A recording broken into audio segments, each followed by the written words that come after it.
Welcome to Fabloria, where we listen, we relax, and we enjoy timeless fairy tale stories.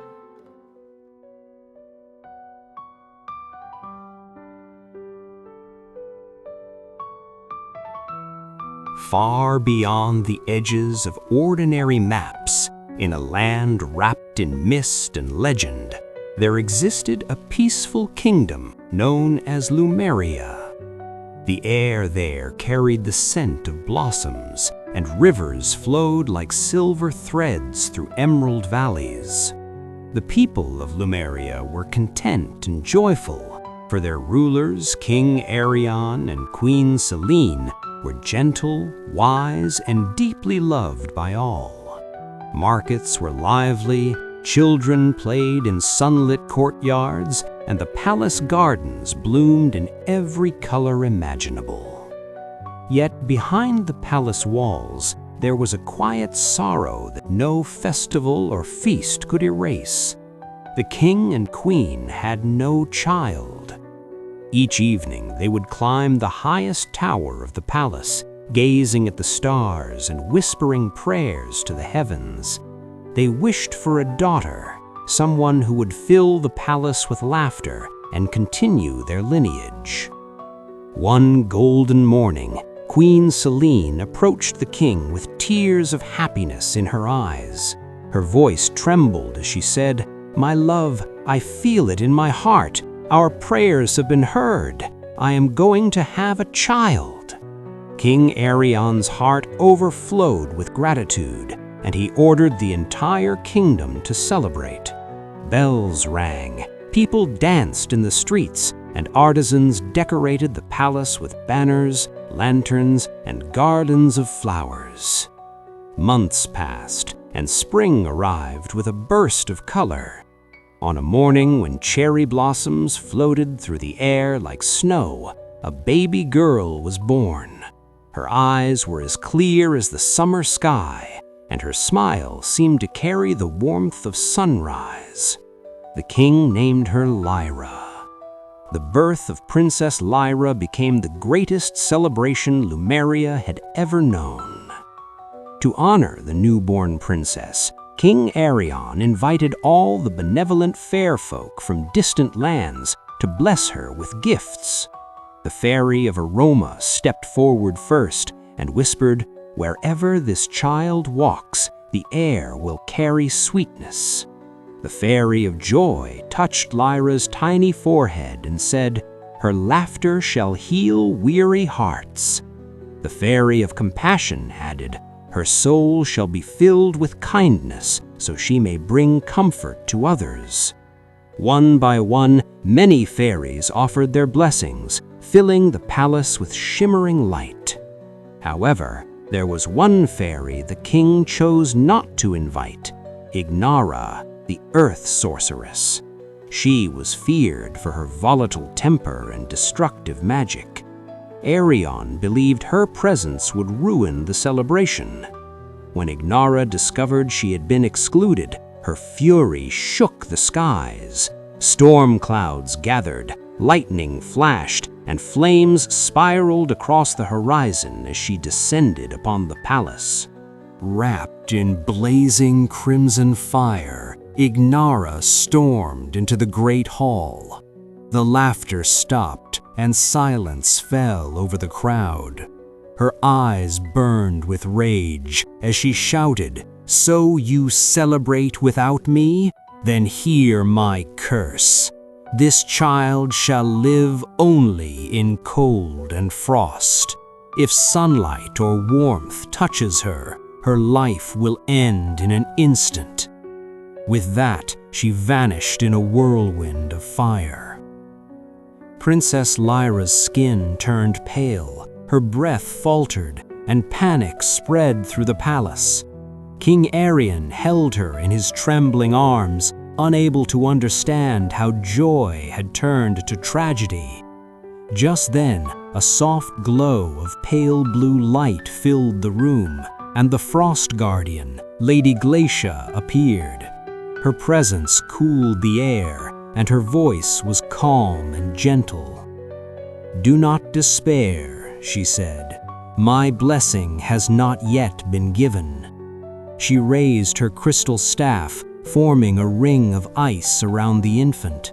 Slowly, Lyra began to breathe again, and color returned to her cheeks.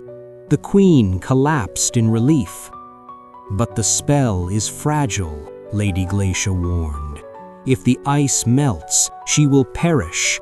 I must take her to my frozen sanctuary beyond the mountains.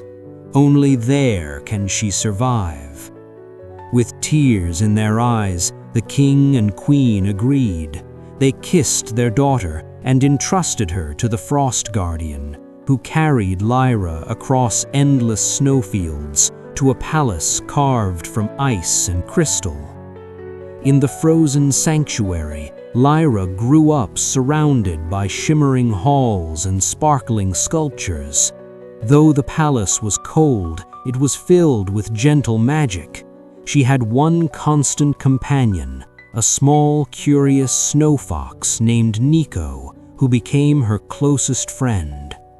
Years passed, and Lyra grew into a graceful young woman. Yet, despite the beauty around her, loneliness filled her heart.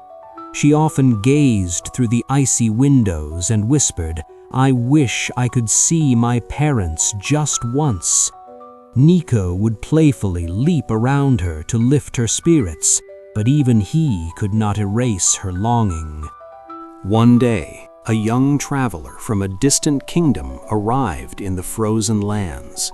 His name was Prince Kale, a curious and adventurous soul who had heard legends of a mysterious ice palace where no mortal lived. Fascinated, he journeyed through blizzards and glaciers until he reached the palace. The structure glowed under the moonlight like a jewel of frost. Kale stepped inside, and his breath caught when he saw Lyra among the crystalline gardens, speaking softly to Nico. Her silver-touched hair shimmered, and her eyes reflected the pale light of the snow. He whispered to himself, "Is she real, or a vision born of ice?" Startled by a noise, Lyra turned and saw him. It was the first human she had ever seen besides the Frost Guardian. Fear made her step back, and she slipped on the icy floor. Kyle rushed forward and caught her before she fell. Their eyes met, and for a moment the world seemed to pause. Nico jumped between them, suspicious of the stranger, but Kyle smiled kindly and said he meant no harm. The cold soon overwhelmed Kyle, and he collapsed. Terrified that he would die, Lyra remembered the enchanted quill Lady Glacia had gifted her, which could bring drawings to life. She sketched a bed and blankets from shimmering frost, then drew a steaming bowl of soup. Within moments, they became real. She cared for Kyle until he regained consciousness. When he awoke, Lyra sat beside him. She asked softly, "Who are you? Are you human or something born of snow?" "I am Lyra, the princess of Lumeria, cursed to live in ice." Kyle listened with wonder as she told him her story. As days passed, they spoke for hours, sharing dreams, fears, and hopes. Slowly, affection bloomed between them. One evening, Kyle asked, "Is there no way to break your curse?" Lyra summoned Lady Glacia through the enchanted mirror. The Frost Guardian appeared, her expression gentle yet sorrowful. "Only when the ice around her heart melts through true love will the spell be broken," she said. "Until then, she must remain in the cold." With those words, she vanished. Lyra and Kyle felt tears well in their eyes. Kyle whispered, "Perhaps fate does not wish us to be together." He turned to leave, believing his presence only deepened her pain. But as he walked away, Lyra felt a strange warmth in her chest. It was a feeling she had never known. Her heart raced, and she ran after him, Nico following behind. She stepped beyond the palace, toward the distant sunlit horizon. Kael shouted, warning her that the sunlight would kill her, but she did not stop. As she reached the sunlight, the icy aura around her began to melt. Kael caught her in his arms, bracing for tragedy. Instead, light surrounded them, warm and gentle. Lady Glacia appeared again, her eyes shining with joy. "The ice has melted. The curse is broken," she declared, Lyra's body transformed, no longer bound by frost. She felt warmth for the first time in her life. Hand in hand, Lyra and Kael traveled back to Lemuria. When King Arion and Queen Selene saw their daughter alive, they wept with joy and embraced her tightly. The entire kingdom celebrated her return. Kael was honored as a hero, and the king thanked him for saving Lyra. Soon after, a grand wedding was held in the palace gardens. Flowers covered every pathway, lanterns illuminated the night sky, and laughter echoed across the kingdom. Princess Lyra and Prince Kael pledged their hearts to each other, and the people of Lemuria celebrated the triumph of love over fear and fate. Thus, in a land once marked by sorrow and longing, joy and warmth returned forever, and the story of the Ice Princess and the Traveler Prince was told for generations to come.